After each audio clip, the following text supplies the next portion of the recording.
So అలాంటి పరిస్థితులలో చాలా కష్టపడి నేను డిగ్రీ కంప్లీట్ చేశా.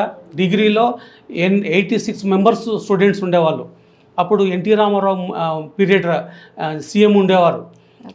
అయితే ఒక రూమర్ ఏమొచ్చిందంటే, అరే ఈసారి ఎగ్జామ్స్ అంతా స్ట్రిక్ట్గా నడుస్తాయి అని ఒక అనౌన్స్మెంట్ ఇచ్చిర్రు. అయితే మిగిలిన స్టూడెంట్స్ అంతా ఏం చేసిర్రు, ఎప్పుడు ఇట్లే చెప్తారు అని వాళ్ళంతా నకల మీద డిపెండ్ అయ్యారు. ఏమ్మా నకల మీద డిపెండ్ అయితేనంటే నేను చిట్టీల మీద డిపెండ్ అయ్యారు. అప్పట్లో అంత ఉందా? అప్పట్లో ఫుల్గా నడిచేది ఆర్డర్. మళ్ళీ ఇప్పుడు నాకు సంగతి మీరు నాకు తెలియదు, కానీ అప్పట్లో అయితే ఈ చిట్టీలు బాగుండేది. సో అయితే మా ఫ్రెండ్స్ నాతో డిస్కస్ చేసింది ఏంటంటే, అరే ఏం చదువుతావురా, అదంతా అవసరం లేదు, మనం అట్లే చెప్తారు ముందు అన్నీ నడుస్తాయి అని చెప్పారు. అంటే నేను ఒకటే లాజిక్ ఆలోచించిన. ఏం లాజిక్ అంటే, చదువుకుంటే మన చదువు మనకు ఉంటుంది, అక్కడ స్ట్రిక్ట్ జరిగితే మనం పాస్ అయిపోతాం.